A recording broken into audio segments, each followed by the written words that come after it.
memasuki materi ketiga. Sebelum saya cek lagi semangatnya. Selamat pagi. Oke, luar biasa. Semangatnya masih tetap muncul ya. Baik, kita masuki materi kita yang ketiga, yaitu Bapak Ustadz Anas Daud. Ya, Bapak Ustadz Anas Daud SAG, beliau lahir di Bandung 12 November 1980. Alamat di Jalan Abdul Rahman Bukit Timah. Sekarang sebagai Ketua Yayasan Ulbat Nafi'ah. Kemudian pengalaman pekerjaan beliau saat ini pelaksana Yayasan Lukmanul Hakim Bandung, guru SMP NT Jamiatul Muslimin tahun 2010 sampai 2011. Kemudian Ketua Yayasan Ulbat Nafi'ah. Baik, itu marilah kita sambut dengan meriah pemateri ketiga, yaitu Bapak Ustadz Anas Daud SAG. Assalamualaikum warahmatullahi wabarakatuh. Waalaikumsalam warahmatullahi wabarakatuh. Alhamdulillah wa syukrulillah wassalatu wassalamu ala Rasulillah wa ala alihi wa sahbihi wa mawalah ma ba'du. Yang saya hormati Bapak Ahli yang mewakili Wali Kota Dubai, yang saya hormati dan saya banggakan pemateri sebelumnya ada Ibu Dr. Nuke, Haji Nuke, dan juga Master Laga. Ini habis semua materi saya, tidak ada lagi. Terus tentu saja ibu-ibu sekalian, para pendamping dan anak-anak sekalian yang saya muliakan, saya banggakan. Katanya ke Mekah pergi haji, Mekah disebut kota suci. Bahagia hati saya pagi ini berkumpul dengan siswa-siswi yang berprestasi.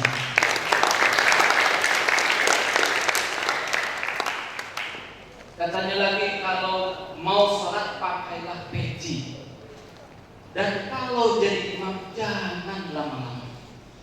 Berbahagia hati pagi hari ini karena berkumpul dengan generasi sehat dan berakhlak mulia. Kalaulah ada sumur di ladang, bolehlah kita menumpang mandi. Kalaulah ada umur panjang, bolehlah kita numpang mandi lagi di sumur di ladang tersebut. Ya. Allahumma. Baik, saya juga mau coba-coba gitu ya. Tapi simpel saja. Saya simpel saja. Kalau saya tanya sehat, jawabannya sehat, bisa ya? Kita tes sehat. Simpel kan? Kalau saya tanya semangat, jawabannya apa? Semangat. Semangat. Kalau saya tanya jomblo, jawabannya apa? Betul. Jomblo. Jomblo semua, mudah-mudahan. Baik, yang pertama saya ingin menyampaikan ayat. Bisa nggak kira-kira panitia menampilkannya?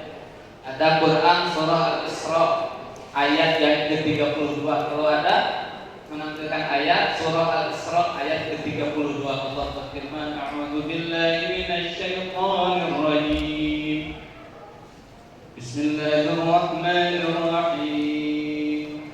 Wa la taqrabuz zina innahu kana fahishatan wa sa'a sabila. Sadaqallah. Quran surah Al-Isra ayat ke-32. Allah berfirman, dan janganlah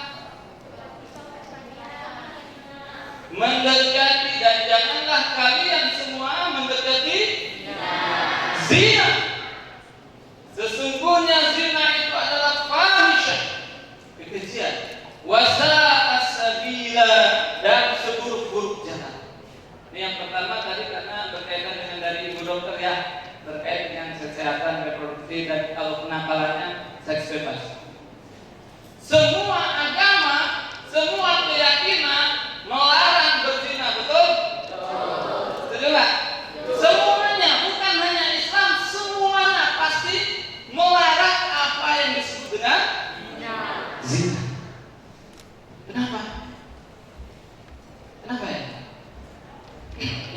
pertama kalau dalam bahasa Al-Quran tadi fahisyah apa? Fahisyah. Fahisyah kalau diterjemahkan bahasa Indonesia artinya kekejian. Maksudnya apa? Kejahatan yang di luar akal manusia. Ada dua insan, cowok dan lalu katanya pacaran. Pacarannya syar'i kok. Ada pacaran syar'i? Pernah nggak? Mari sebelum kita pacaran kita buka dengan lafaz basmalah. Bismillah. Ada? Kita ngapain? Kita khataman 1 juz. Ada nggak? Pacaran, berdua-duaan, berpegangan, berpelukan. Ini sering nonton apa ya? Apa? Kartun. Akhirnya apa yang terjadi? Ini khususnya bagi yang perempuan. Hamil.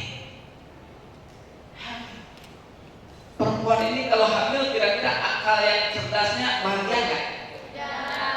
Perempuan hamil.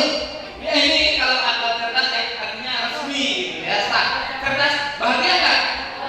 Oh nggak merasakan mungkin. Kalau ibu tahu ya dia bahagia lah. Tapi ini karena tidak resmi.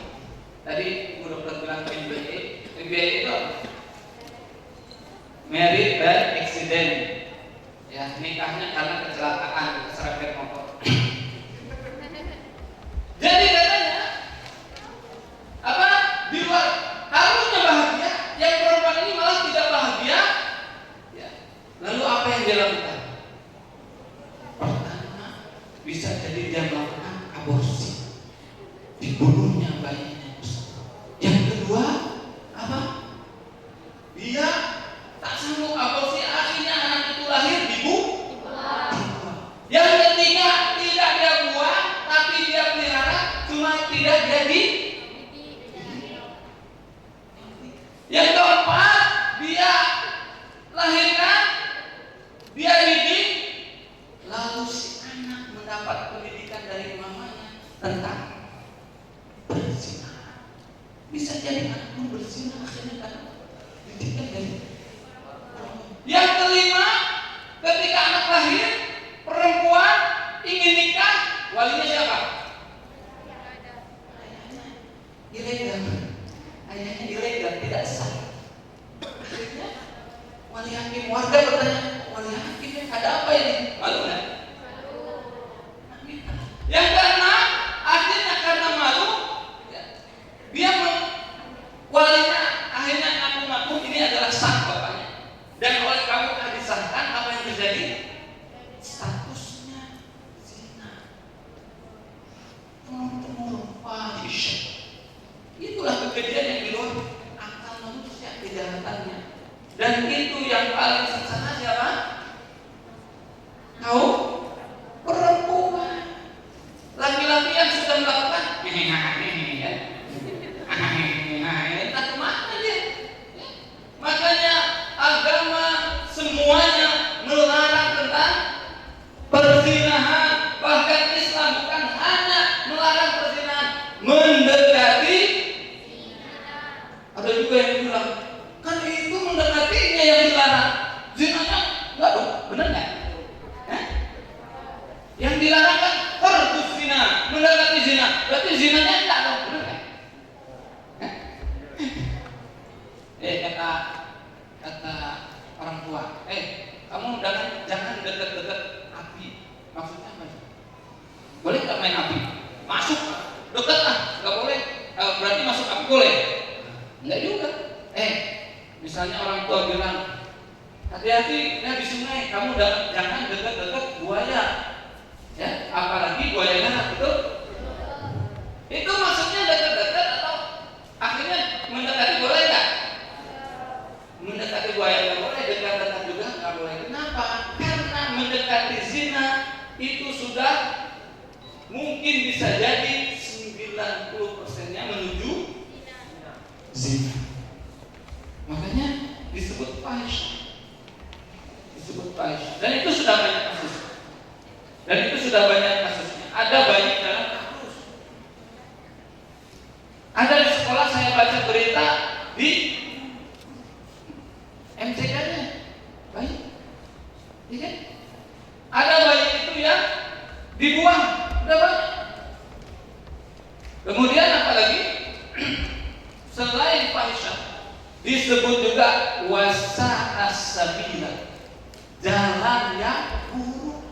Perzinahan itu jalan yang buruk. Di Indonesia mudah-mudahan tidak sampai. Tapi di negara barat sana, tahu negara barat di mana?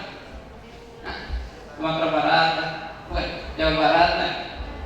Di negara barat sana sudah bebas. Saya baca kisah seorang pelajar S3 ke Amerika bersama keluarganya bawa anak dan istrinya. Anaknya sekolah di TK di Amerika. Apa kata anaknya ketika pulang? Bu, ada kawan perempuan saya, anaknya laki-laki, minta ciuman sama saya. Ngeri di sana. Gawat. SMP di sana sudah biasa berhubungan seks. SMA mahasiswa apalagi. Sehingga sekarang ini ketika diteliti budaya barat, anak-anakku sekalian, budaya barat ketika mereka berkeluarga ada suami, ada istri. Katanya diteliti, ada seorang suami, ada seorang peneliti meneliti perempuan-perempuan di Amerika. Rata-rata bahkan mereka sudah menjadi seorang istri, bahkan mereka sudah berkeluarga, itu ada di dalam rahimnya bekas-bekas sperma dari laki-laki yang bukan suaminya. Jadi artinya apa? Di sana itu sudah hampir membudaya, walaupun sudah suami istri tetap berhubungan dengan yang lain atau kitanya apa?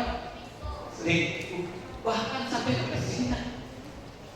Makanya seorang peneliti ini kagum kepada Islam. Kenapa? Karena di dalam Islam ini ada iddah namanya. Ketika suami istri cerai, ada masa iddah berapa? 3 bulan atau lebih. Dan 3 bulan lebih ini rahim bersih, rahim perempuan jadi bersih. Ketika 3 bulan, ketika bercerai, kemudian dia sebelum cerai itu melakukan hubungan suami istri sehari, nanti 3 bulan ke depan itu rahimnya sudah bersih, sehingga ketika dia nikah, si perempuan ini nikah dengan laki-laki lain sudah sah dan bersih, dan itu tidak dikenal di dunia barat. Bahkan sehari saja mereka berpisah, mereka sudah punya pasangan lain, sehingga ketika diteliti oleh peneliti ini, rahim perempuan di sana rata-rata ada jejak sperma dari 2-3 orang laki-laki. Bahkan ketika diteliti, ada penelitian 30 tahun kemudian di negara-negara Eropa, apa yang tadi disampaikan juga dalam sambutan ya, lost generation, hilang generasi. Kenapa? Karena orang-orang Eropa, ini cerita di Prancis anak-anakku sekalian. Tahu Prancis? Bukan perapakan Ciamis ya. Di Prancis ini negara yang liberal, bebas termasuk seks. Bahkan sesama jenis pun dibolehkan. Jeruk makan? Akhirnya apa? Orang-orang asli Prancis itu semakin menyusut, usia 30 tahun ke atas semakin 30 tahun ke bawah itu semakin menyusut, semakin sedikit. Tapi yang luar biasa, komunitas masyarakat muslim usia 30 tahun ke bawahnya semakin berkembang. Karena orang Islam itu programnya KB ya. Tahu program KB? Apa? Keluarga besar ya. Masih bisa 2 tambah 2, masih bisa 3 tambah 3, masih bisa 4. Ada itu berapa? Makanya di Prancis itu ada sekolah yang setengahnya anak-anak muslim, karena mereka di sana lancar gitu. Dan syariat Islam menjaga semua. Ini bercerita tentang Islam misalnya.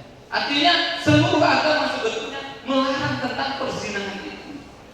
Bahkan negara-negara yang liberal itu disebut dengan sa'asabila, jalan yang buruk. Karena itu ketika diteliti bisa jadi 30 tahun kemudian di Prancis, di Eropa, di negara-negara barat akan terjadi kehilangan generasi, bahkan bisa jadi tergantikan oleh generasi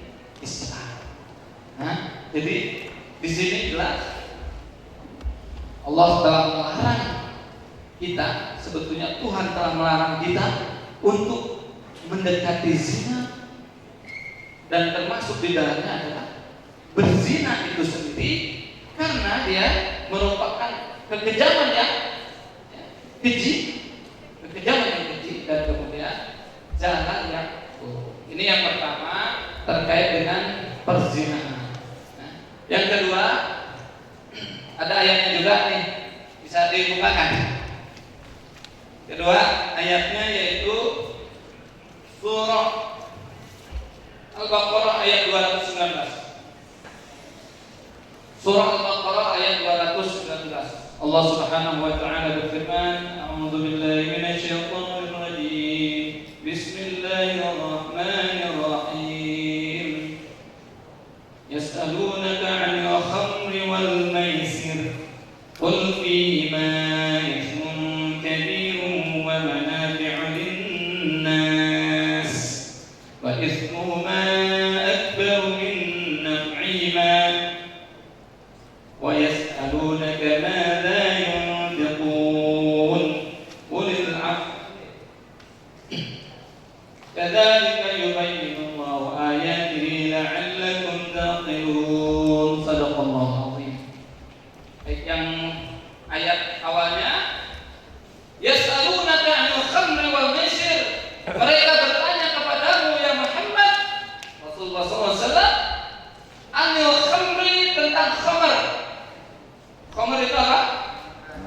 Miras, minuman keras, es batu, minuman yang berefek memabukkan. Wal maisir, maisir itu apa? Judi. Ya. Judi, tahu judi? Nah, sekarang judinya malah lebih modern kan? Judi online. Cip ya. Sekarang cip dan cip. Wah. Mereka bertanya kepadamu ya Muhammad tentang minuman keras dan judi. Katakanlah, di dalam keduanya, dalam minuman keras dan dalam judi itu ada manfaat, ya, bagi manusia. Ada nggak manfaatnya bagi manusia? Minuman keras ada nggak manfaatnya? Mungkin kalau kita katakan tadi yang naksa tadi, mungkin di dunia kedokteran bisa, ya kan? Untuk menghilangkan rasa sakit ketika operasi. Nah itu maksud ayat apa di situ? Ketika operasi kan nggak mungkin operasi wah dalam keadaan sadar berlepor itu menjerit-jerit kan? Makanya boleh pakai, kalau operasi apa ya? Narkotika ya? Pakai apa namanya? Bius itu boleh. Nah, jadi kalau di luar itu disalahgunakan berarti dia mau dioperasi gitu. Apa? Ada manfaatnya bagi manusia. Judi ada manfaatnya enggak? Ada bagi bandar. Bandarnya kaya raya, ya kan? Ini yang lainnya. Waduh, saya punya kawan seorang manajer di hotel. Hotel ini disewa untuk jadi tempat judi. Itu anak-anakku sekalian, ya, tadi datang orang tuh pakai mobil, katanya pulang tinggal pakai singlet. Hilang semuanya, mobil dijadikan apa, bayar judi dan lain sebagainya. Nah, ada manfaatnya, ya, khamr dan judi ini ada manfaatnya bagi manusia. Tapi dan dosanya lebih besar,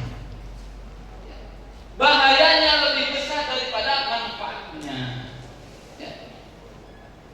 Bahayanya lebih besar dari manfaatnya. Makanya ketika orang-orang yang minum minuman keras, ini mudah-mudahan tidak seperti kita ini, negara kita ini, anak-anakku sekalian, ya, negara-negara barat atau negara-negara bebas, karena mereka membebaskannya waktu-waktu tertentu, sehingga akhirnya apa? Akhirnya banyak sekali kejahatan-kejahatan yang di luar nalar manusia.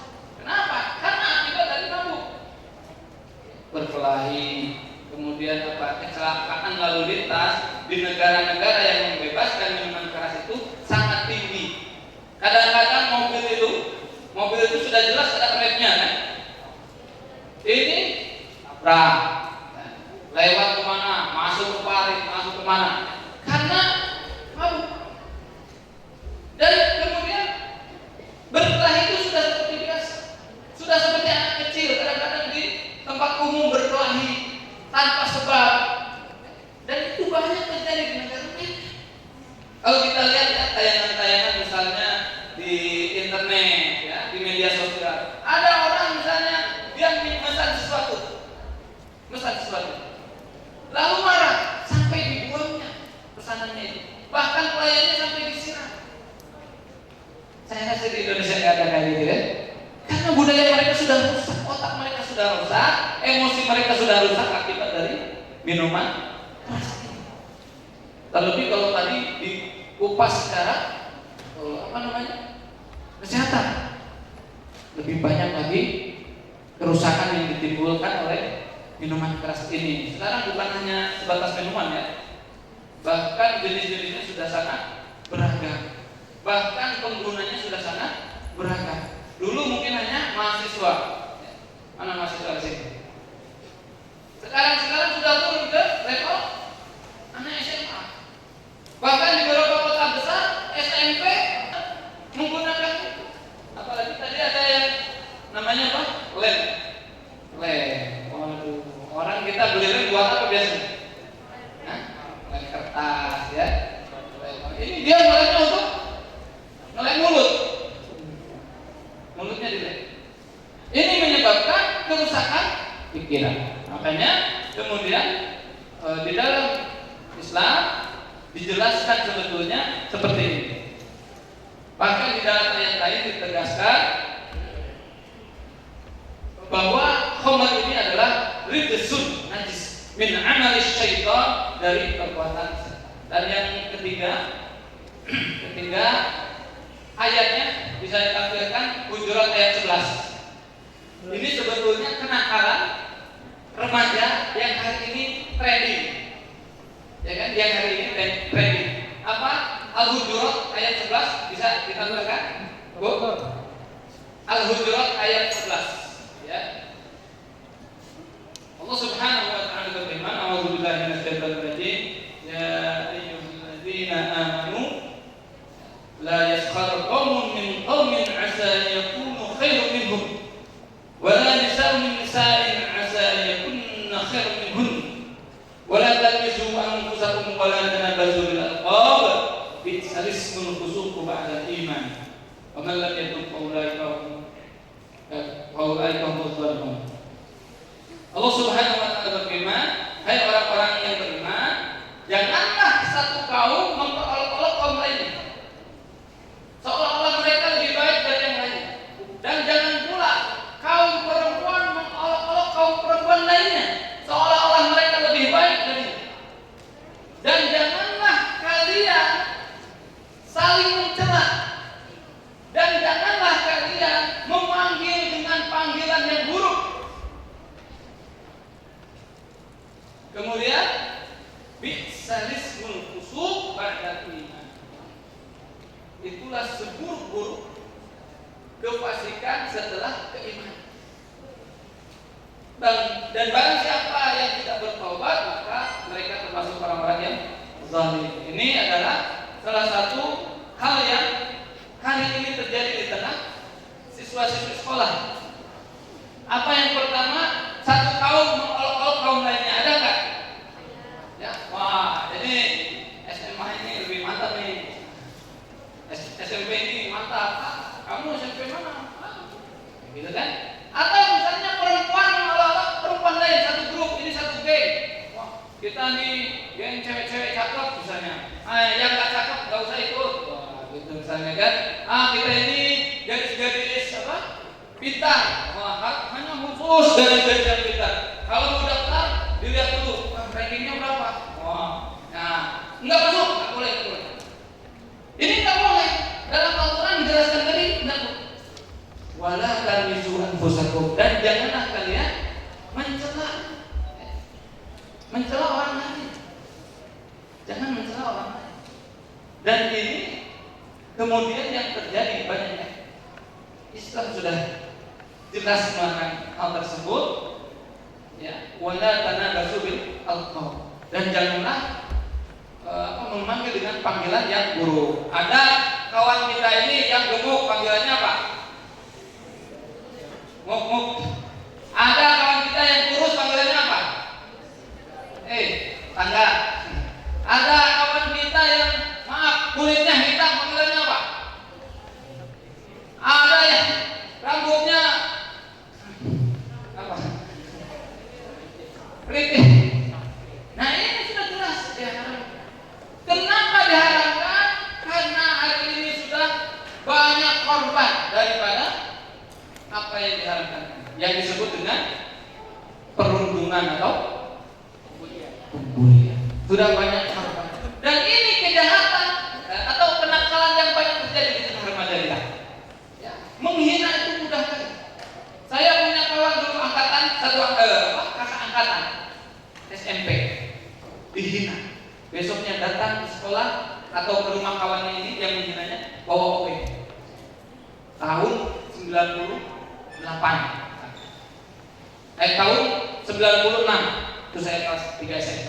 Saya dapat beritanya langsung ditusuk awalnya. Mati, meninggal. Terakhir Aku tinggal ya, terakhir ada yang lompat dari sekolah ya. Lantai berapa ya? Meninggal dunia. Nah, inilah beberapa kenakalan remaja yang terjadi dan bagaimana cara pencegahannya. Satu saja tadi sudah banyak diungkapkan. Satu saja, contohilah Nabi. Nabi itu mentarbiyah umatnya, mendidik umat. Nabi bukan hanya mentaklim. Taklim itu ngajar kayak di sekolah, rame gitu ya. Nabi enggak gitu.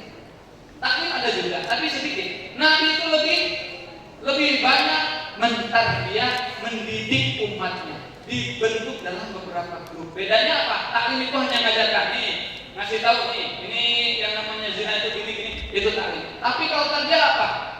Tarbiyah itu dia kemudian pembinaan yang lebih intens lagi.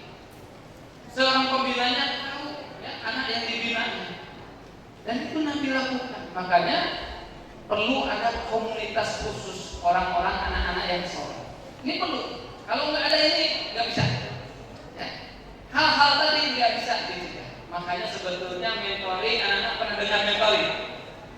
Mentoring itu ada sejak tahun 90-an. Itu cukup efektif meredam ya, berbagai kenakalan remaja. Tapi terakhir katanya disebut sebagai gerakan terorisme. Menurut saya mentoring ini wajib di setiap sekolah, kalau bisa disupport oleh sekolah. Karena dengan cara itu kakak-kakak mentornya akan memantau. Ketika seorang anak terpantau, dia akan terjaga di Amerika sana. Orang-orang yang narkoba, orang-orang yang kemudian kecanduan minuman keras apa? Dia harus mentoring, dia ada kumpulannya. Tuh mereka saja melakukan. Kok di kita enggak? Makanya pencegahan kenakalan remaja ini saya hanya satu saja, buat kelompok mentoring. Ya, yang ini kemudian bertemu rutin secara pekanan dan di situ kajilah agama. Ya, terserah agama. Kalau kita mayoritas muslim, agama lain silakan. Maksudnya dengan grupnya agama. Karena itulah yang Nabi lakukan kepada para sahabatnya. Mudah-mudahan ada manfaatnya. Itu saja mungkin apa yang bisa disampaikan. Aku lupa bihadza, wastaghfirullah li wa lakum. Wassalamualaikum warahmatullahi wabarakatuh. Waalaikumsalam warahmatullahi wabarakatuh. Terima kasih kita ucapkan kepada Ustaz kita, Ustaz Anas Daud SAG yang telah menyampaikan kepada kita materinya terkait seks bebas, minuman keras, judi dan kenakalan remaja. Baik kawan-kawan semuanya, setelah kita mendengar 3 materi tadi, maka kita akan membuka sesi tanya jawab. Untuk pertama kali kita buka sesi pertama untuk 3 penanya saja. Ya, mungkin ada yang ingin bertanya, silakan angkat tangan. 1, 2, 3. Baik, nanti silakan perkenalkan nama, asal kampus dan pertanyaan ditujukan pada siapa. Baik, kita mohon bantu panitia untuk menyerahkan mikrofon.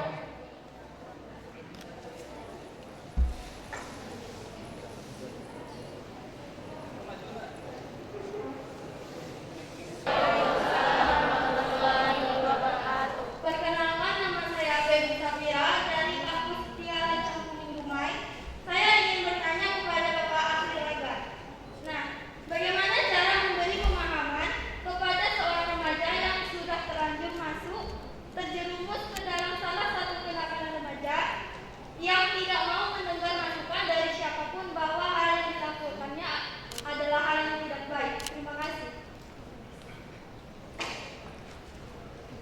Baik, terima kasih. Pertanyaan pertama dari sekian Cikoneng. Yang kedua, tadi dari yang laki-laki yang alma mater biru, hijau sama biru ya. Boleh yang hijau dulu? Ya.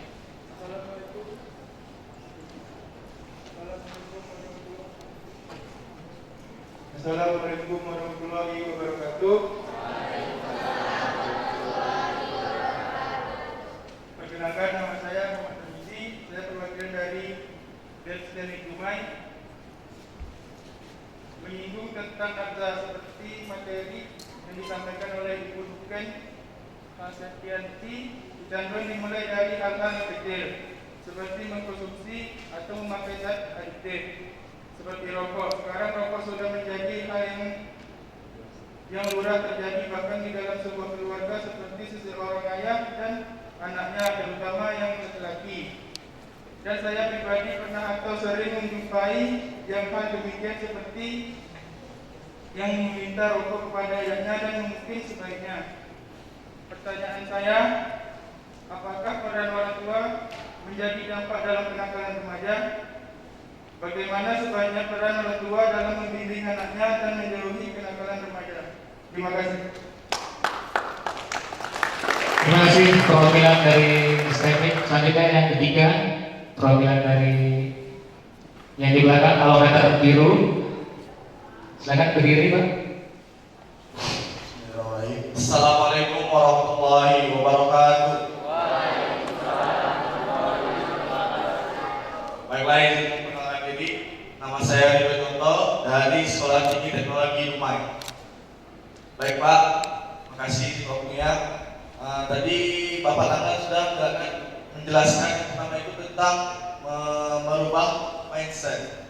Bila kita ketahui bahwasanya dari kenakalan remaja ini ada faktor internal dan eksternal. Kalau dari faktor internal itu bisa jadi dari keluarga atau faktor ekonomi. Bisa jadi dari misalnya orang tua itu atau proket atau susah ekonomi. Jadi bagaimana menurut Bapak atau pendapat Bapak kami ini sebagai remaja untuk mengajak teman-teman atau mengatasi teman-teman yang terdampak kenakalan remaja itu untuk menjauhi dari kenakalan remaja itu. Sekian, terima kasih. Assalamualaikum warahmatullahi wabarakatuh. Bapak Mr. Layan terkait pertanyaan pertama. Terima kasih. Mungkin pertanyaan pertama mungkin saya jawab. Pertanyaan ketiga saya juga jawab sebagian. Lalu saya juga minta tolong kepada Ustadz Anas Daud untuk menambahkan pertanyaan ketiga dari sisi agamanya seperti apa. Yang pertama yang dari Setia ya. Siapa namanya? Panggilannya? Joko. Peggy. Berarti lahir bulan Februari ya? Sama, nama saya April, lahir bulan Desember. Terima kasih Peggy. Saya ingin menjawab secara singkat. Pertama saya terima kasih ya bahwa saudara sudah berusaha menasihati tadi ya. Tapi yang bersangkutan kok tetap tidak mau berubah gitu. Kalau Anda minta saya dari sisi hukum, gampang kalau dia masih berbuat masalah, berbuat yang melanggar ketentuan, satu aja jawaban saya, laporkan polisi. Nah, itu ya, itu yang pertama ya. Kalau tindakannya udah merugikan orang lain dan ketidaknyamanan. Tapi kalau dari sisi lain, ketika masih ada peluang untuk dia mendapat hidayah, maka saya memberikan tip khusus kepada Feby bagaimana mencoba untuk memberikan kebaikan lewat lisan atau lewat kita. Karena sesungguhnya dalam sebuah hadis dikatakan, barang siapa yang mampu memberikan hidayah kepada orang lain lewat dia ya, maka itu lebih baik dari dunia dan seisinya. Mudah-mudahan Feby termasuk orang yang mendapat kebaikan lebih baik dari dunia dan dari sisinya. Yang pertama adalah luruskan niat. Kalau kita menasihati orang, tentu kita memberikan contoh lebih dahulu. Jangan sampai kita nyuruh orang berbuat baik, kita pun juga tidak berusaha untuk menjadi orang yang baik. Jadi niat kita memang betul karena Allah, kemudian niat kita ingin menolong bahwa dia sahabat kita, supaya dia tidak terjerembab, tidak berkubang dari kemaksiatan yang sudah dilakukan. Kemudian yang kedua, cara menasihatinya itu cara yang baik juga. Menasihati cara yang baik ada 3 hal. Komunikasi baik, waktunya baik, kemudian cara bicara pun baik. Jadi kalau kita menasihati orang, bukan semata-mata kita memberikan nasihat, tetapi menasihati orang lain tentu dengan kalimat yang tidak melukai hati. Jadi kalau saya pribadi sudah pernah melaksanakannya, kalau kita menasihati bahwa kita, kawan kita yang salah, yang jelas berbuat dosa dan berbuat hal yang buruk, yang pertama kalau bisa kita menasihati secara komunikasi 4 mata atau 6 mata boleh, atau 8 mata boleh, tapi yang penting yang hadir mereka yang ada keterlibatan langsung. Kemudian juga menasihati dengan cara yang baik. Orang itu walaupun salah, dia kadang-kadang nggak suka disebutkan kesalahan secara langsung. Tentunya itu permainan kalimat, permainan komunikasi. Jadi kalau ngomong sama orang kayak gini, kalau dia salah nih, saya berpendapat pertama jangan langsung ke pokok masalah. Contohnya dia suka berbuat minuman keras, ya, atau merokok berlebihan atau yang lainnya. Kita jangan sebut dulu inti masalah, itu ujungnya. Tapi bicara dengan bahasa-bahasa yang secara bertahap itu mereka membuat sadar secara tidak langsung. Contohnya Feby manggil kawannya berdua, sahabatku, saya senang loh bersahabat dengan kawannya.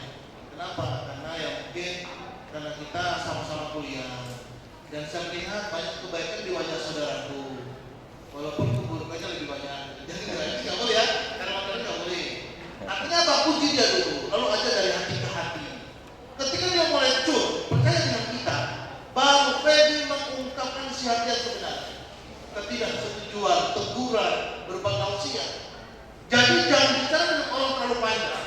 Kalau dia belum happy dengan kita, muncul menasihati orang itu yang kita cun dulu. Artinya apa? Dia menerima keberadaan kita. Cari waktu yang tepat. Bagaimana cara yang menasihati? Di mana lokasinya? Ajak ke City Mall, ke tempat parkir aja, bukan ke sekolah. Ajak ke tempat yang indahnya. Kenapa? Orang yang disenangkan hatinya, dia mudah menerima nasihat kita.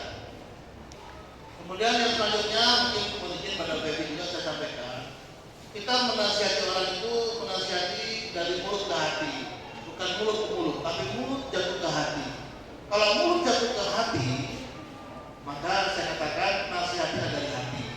Bukan menggurui, bukan kita merasa lebih baik, bukan kita merasa lebih soleha, bukan. Tetapi dia kita karena dia karena Allah. Kemudian yang terakhir, ya usahakan dia hindarkan dari lingkungannya. Salah satu penyebab remaja nakal adalah masalah bi'ah kalau dalam bahasa Arab, masalah lingkungannya. Orang kalau saya pribadi menilai orang lain, walaupun saya tidak pernah berjumpa, saya tidak pernah berkomunikasi, saya gampang menilai. Siapa kawan-kawan dekatnya? Siapa kawan-kawan akrab? Siapa sahabat yang sering berjumpa dengan dia? Karena akhlak anak muda tidak akan lebih jauh dari kawan-kawan dekatnya. Jadi ya, hindarkan dia kawan-kawan dekat yang tidak baik. Kita kawan-kawan dekat. Dan terakhir saya sampaikan, doakan namanya ketika kita sholat, ketika tahajud, ketika sholat Tuhan, doakan nama saudara kita. Mudah-mudahan doa kita akan diterima oleh Allah Subhanahu wa ta'ala. Itu kiat saja ya. Juga jangan lupa berikan hadiah. Tahadu tahabu.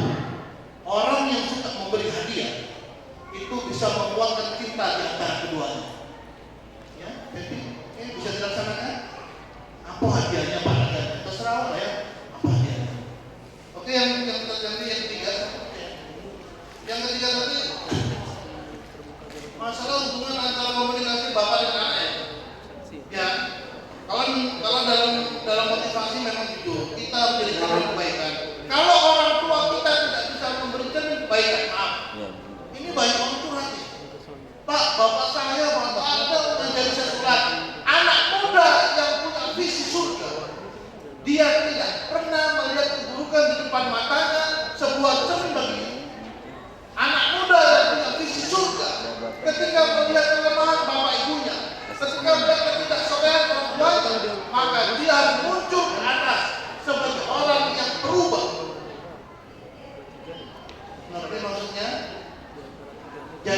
saudara sebagai berubah menjadi keluarga yang sakinah mawaddah warahmah. Dan kalau ada orang tua kita yang kurang baik perbuatannya, ya mohon izin ya, menyampaikan hati-hati ya, nasihati baik-baik dari hati ke hati. Ayah, aku mencintai ayah. Bahkan lidahku tak pernah berhenti ayah untuk mendoakan ayah tetap sehat dan tetap dekat kepada Allah. Baru masuk nasihat. Karena jika ada seseorang yang tidak mampu dengan tangannya, tidak mampu dengan jabatannya, lalu mampulah dengan lisan kita menasihati orang lain. Mungkin itu yang saya sampaikan. Lebihnya mungkin silakan Bu Dokter dan Pak Anas menyampaikan. Assalamualaikum warahmatullahi wabarakatuh. Waalaikumsalam warahmatullahi wabarakatuh. Baik, terjawab sudah dua pertanyaan. Selanjutnya pertanyaan yang ketiga dari Fauzi ya, dari estetik. Kita pesan kepada Bu Dokter untuk menjawab pertanyaan.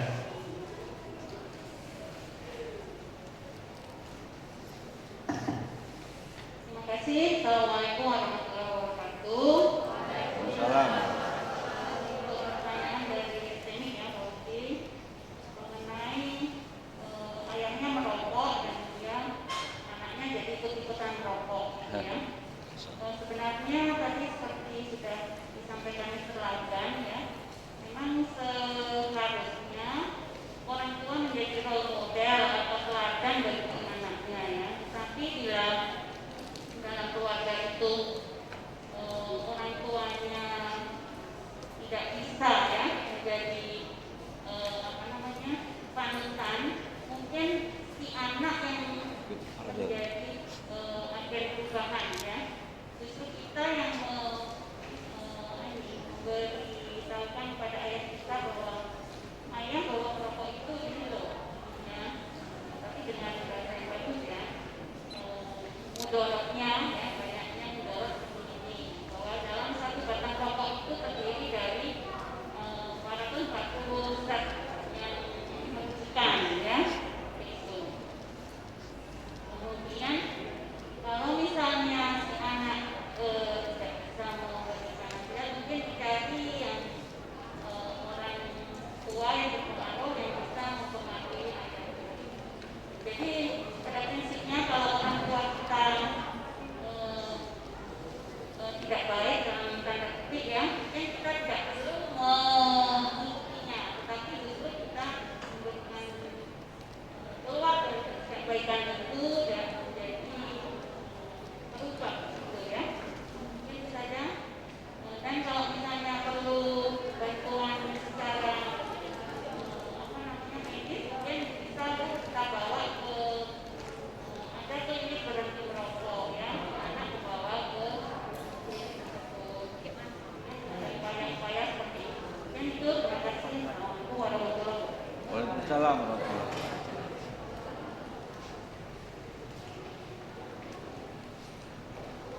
Baik, itu tadi pertanyaan di sesi pertama. Alhamdulillah sudah terjawab oleh komandan kita. Untuk panitia kita tambah satu sesi lagi. Oh, ada satu dari Pak Obat Capali. Di sesi berikutnya aja. Sesi berikutnya.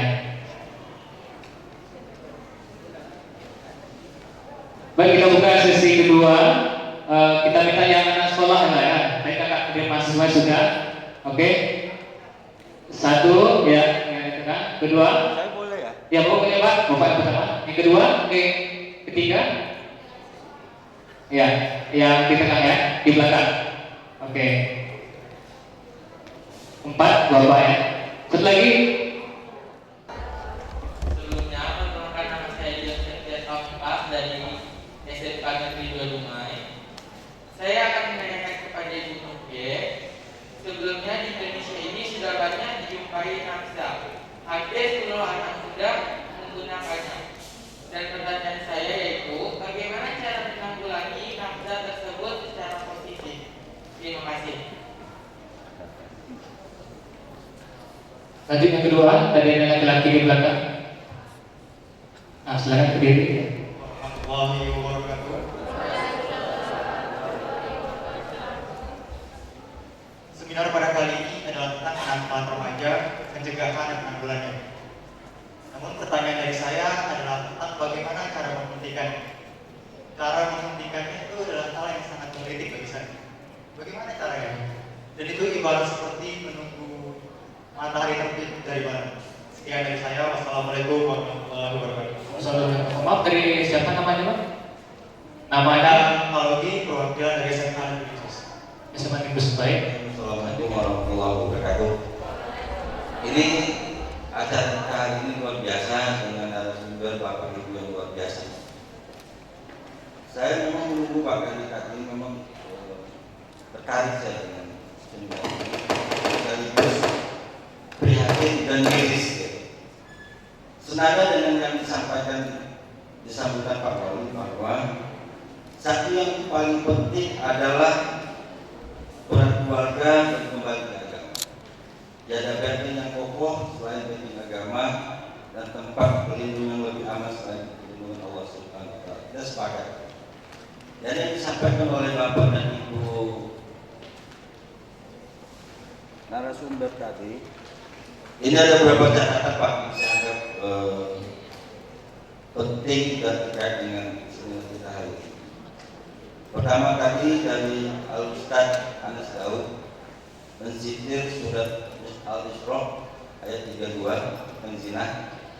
Kemudian juga saya buka-buka di Google, saya juga melihat di ayat surah Al-Nur ayat 30-31, jaga pandangan untuk laki-laki dan perempuan. Hai laki-laki yang beriman, jagalah pandanganmu, dan untuk wanita beriman panjanglah jilbab. Artinya terakhir mungkin Al-Quran surah Al-Baqarah 223. Istrimu adalah seperti tanah, tempat bercocok tanam dan datanglah dari tanah yang mana kamu sukai. Terkait dengan yang disampaikan oleh Ibu dan Bapak narasumber, kebetulan Pak saya juga lagi ditugaskan sebagai Dinas Perempuan dan Perlindungan Anak. Ini dari beberapa pertemuan kita dan BMT kita, ini kasus di rumah untuk kenakalan remaja, khususnya untuk seks bebas dan seks bayar dan masalah narkoba yang lain, ini luar biasa. Fenomena gunung es bahwa sebetulnya Dumai tidak baik-baik saja. Nah, dalam edukasi ini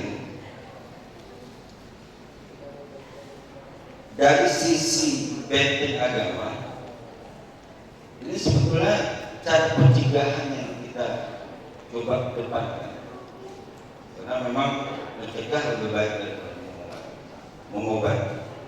Nah, di konteks ini disandingkan dengan beberapa kasus represi kita tadi disampaikan oleh Pak Ustaz Anas bahwa di level anak-anak kita SMP di luar negeri sudah terbiasa dengan itu.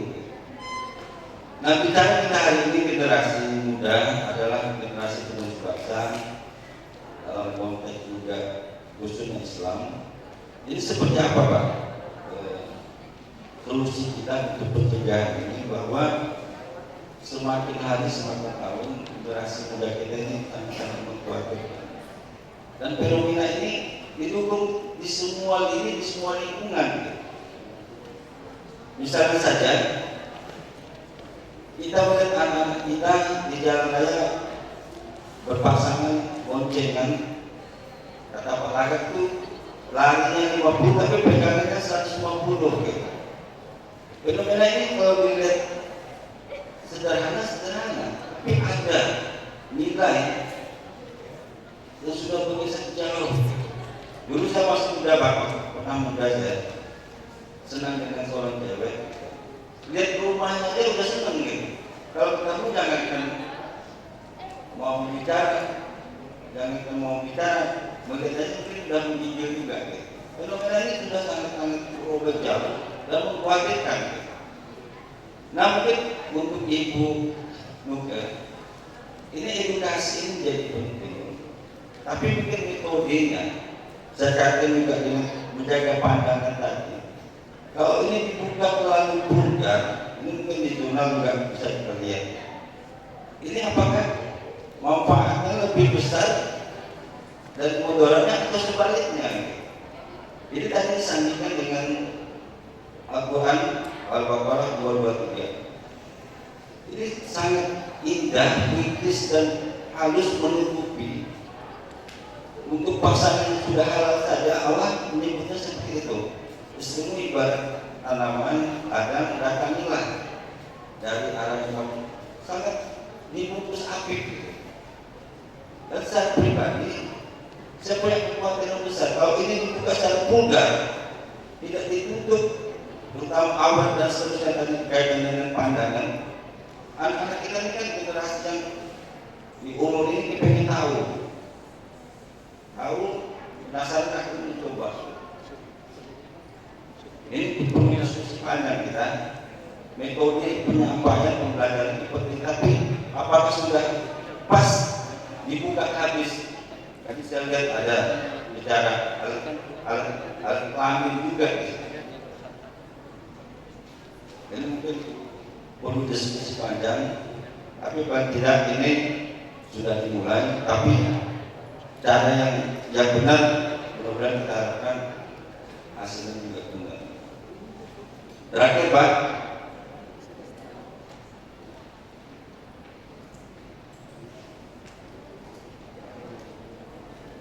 saya mesti itu coba Abu Hurairah, Rasulullah SAW bersabda, setiap anak lahir dalam keadaan fitrah.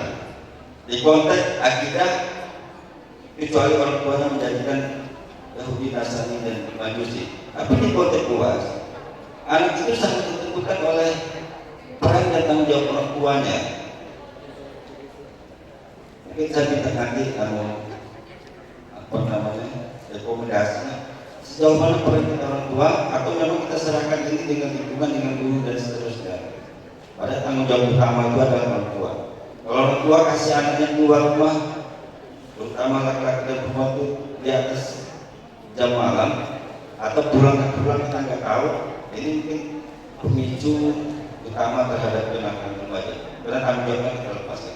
Mungkin lebih kurang kami mohon maaf. Assalamualaikum warahmatullahi wabarakatuh. Perkenalkan, nama saya Zahira Naya Arifah. Saya siswi dari SMP Negeri 1 Dubai. Pertanyaan saya, mengapa jika terjadi kenakalan remaja atau perilaku menyimpang selalu yang disalahkan orang tua? Setahu saya, orang tua tidak pernah mengajarkan yang salah kepada anak-anaknya. Sekian, terima kasih. Dituju kepada siapa? Pertanyaannya? Bu Dokter. Oke, Bu Dokter. Terima kasih. Mungkin saya dari dulu dari Pamungkas dari SMK yang 2 ya. Mengenai nafsa. Jadi pertanyaannya tadi bagaimana cara menanggulanginya ya. Jadi ini bukan masalah sepele ya. Masalah nafsa adalah masalah besar, masalah apa ya?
terlaksana sebulan sekali, dan kita juga memberikan pelatihan untuk kader konselornya ya, atau konselor sebagainya, sehingga mereka bisa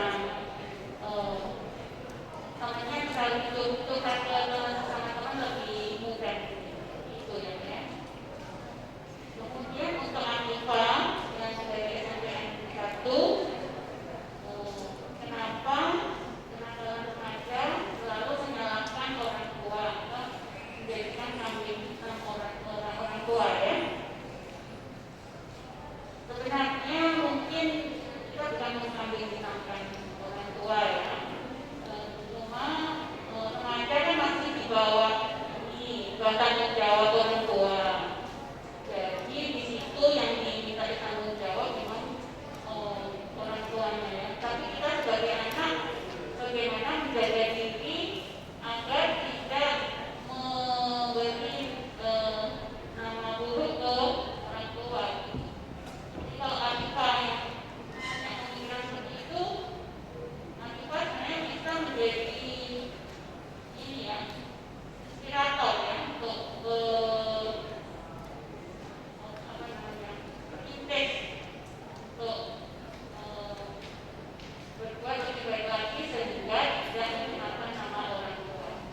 Itu saja mungkin silakan dan Ustaz Anas bisa menambahkan. Terima kasih. Assalamualaikum warahmatullahi wabarakatuh. Waalaikumsalam. Untuk pertanyaan terakhir saya menggantikan MC dulu ya. Silakan Pak Ramsyaud, ada yang sampaikan tadi yang terakhir tadi berkenaan dengan juga dari Pak Kadis tadi ya, ditambahkan dari sisi agama, norma agama dan yang lain tadi, dan tadi kita sepakat ya. Tadi dari mana? Dari Listus, mana dari Listus? Saya melihat dari kalimat saudara ada nada pesimistis. Ya, saya salah ngomong, maaf ya.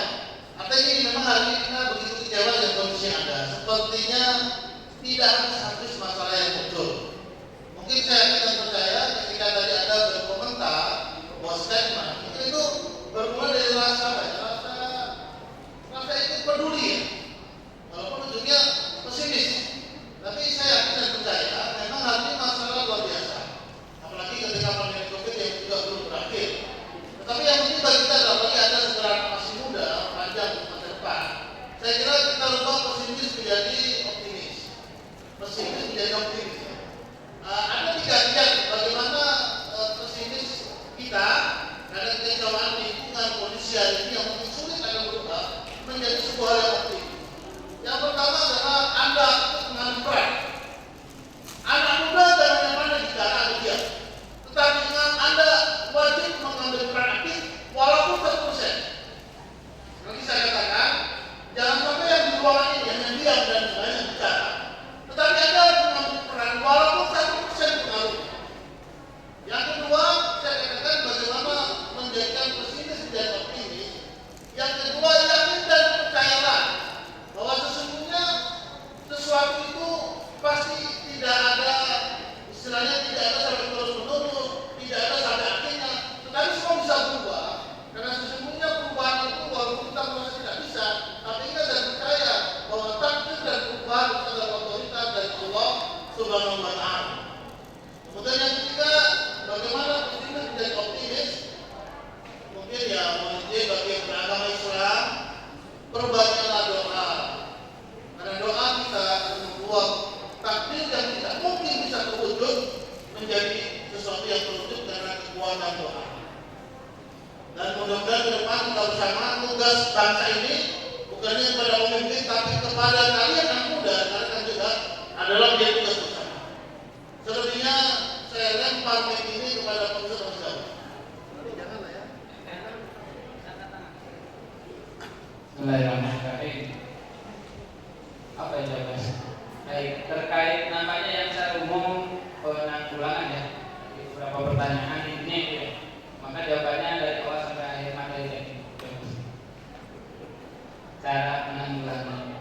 Memang ada cerita katanya dari negara besarnya narkoba di mana ya? Entah negara Kolombia India sana itu sudah bikin kapal selam. Bayangkan, ketika ngirim pakai darat, terus udah. Nah, ketika ngirim pakai udara di bandara, narkoba. Ketika ngirim pakai kapal laut, oleh perbatasan, oleh patroli, lalu dibikin apa lagi? Kapal selam. Hebatnya Indonesia, kapal selam dimakan, betul? Ngerti? Jadi betul kata Bu Dokter tadi, penanggulangannya sangat rumit. Maka yang kedua hari ini kita bicarakan apa yang bisa kita lakukan. Apa yang bisa kita lakukan. Maka tidak semua orang sama, ya, perannya tentu berbeda-beda. Secara personal, sebaiknya kita semua yang ada di sini punya waktu-waktu khusus untuk memperdalam agama. Secara personal, anak-anak, ya, teman-teman mahasiswa, ya teman-teman nih, karena usianya tidak terlalu jauh ya sama saya, ya selisih 20 tahun lah. Jadi harus ada satu sesi yang khusus tentang agama.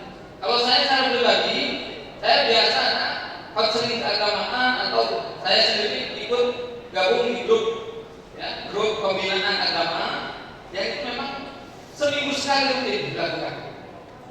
Karena bekalan ini menjadi apa istilahnya, benteng bagi kita. Jadi anak-anak sekalian juga, apalagi yang hadir di sini khususnya nih, yang hadir di sini, mari kita sama-sama khususkan waktu tertentu di pekan kita untuk betul-betul dekat dengan agama kita. Ya, Islam yang sama, ya. Karena bimbingan agama akan lebih baik. Tapi secara personal memang harus kuat dari diri sendiri. Nah, nanti langkah lainnya saya sudah sampaikan tadi, kita mencontoh Nabi kita tercinta, Nabi Muhammad SAW. Ketika Nabi diutus atau sebelum Nabi diutus, masyarakat itu masyarakat jahiliyah, mabuk sudah biasa, berzina sudah biasa, pokoknya kacau balau lah berarti. Makanya itu orang-orang Quraisy itu kacau balau. Tapi kenapa setelah 23 tahun Nabi sukses membangun kota Madinah dengan tanpa ada nilai-nilai kejahilian? Nabi berhasil menghilangkan minuman keras. Nabi berhasil menghilangkan perzinahan. Dan yang luar biasa, Nabi berhasil menghilangkan perbudakan yang itu sudah turun-temurun sejak ratusan tahun lalu. Nah, makanya ini mudah-mudahan ada sesi lain, ya, dari MAC mengundang lagi untuk kajian bagaimana suksesnya cara Nabi yang membina umat.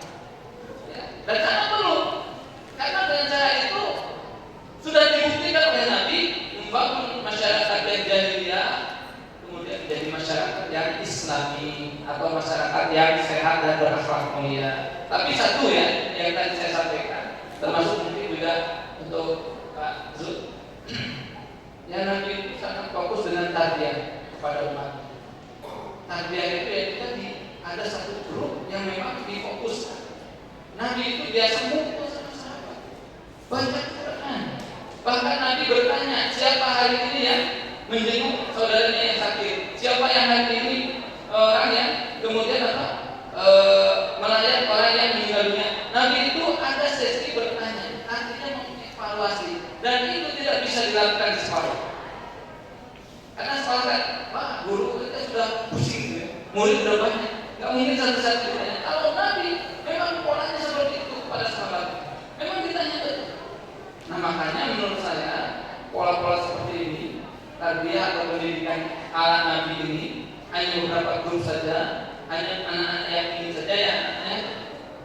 Ini juga bisa disupport entah oleh wali kota, ya, pemerintah kota Dumai ataupun oleh sekolah. Termasuk Pak, kita juga ini sudah kehilangan remaja masjid. Sebetulnya remaja masjid juga ini sebuah forum yang harusnya dihidupkan ulang. Makanya entah bagaimana programnya ke depannya. Kalau saya secara pribadi, saya Masjid Al-Furqan di Jawa Barat, saya sudah 2 bulan ini, ya, 1 bulan sekali ya, mengumpulkan remaja masjidnya untuk nobar. Tahu nobar? Bukan nobar ya, nonton bareng film Islam. Di masjid kita nonton bareng aja, nggak ada ceramah. Yang penting mereka mau hidup. Dan kalau forum-forum seperti ini hidup, insya Allah hal-hal yang tadi bisa ditanggulangi. Artinya sekarang ini anak-anak secara pribadi kita harus memfokuskan diri untuk semakin dekat dengan agama. Mungkin dari pihak sekolah bisa juga mensupport terkait dengan misalnya ya ada kelompok mentoring dan lain sebagainya.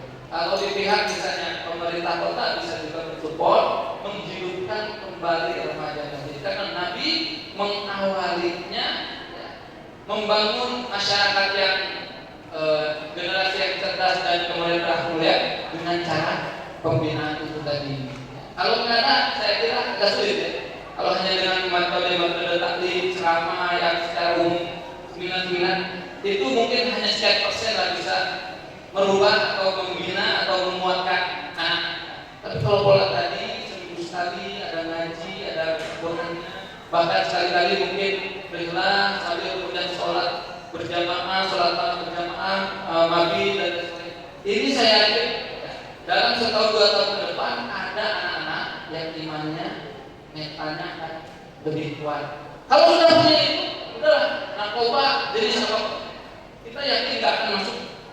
Kalau sudah ada anak-anak remaja yang mentalnya kuat, ya, mentalnya penuh dengan cahaya keimanan, insyaallah. Nah, ini menjadi benteng yang terbaik dalam penanganan narkoba. Mudah-mudahan tidak puas karena mungkin saya tidak puas. Demikian, assalamualaikum warahmatullahi wabarakatuh. Waalaikumsalam warahmatullahi wabarakatuh. Baik, terima kasih kepada Pak Ustadz. Selanjutnya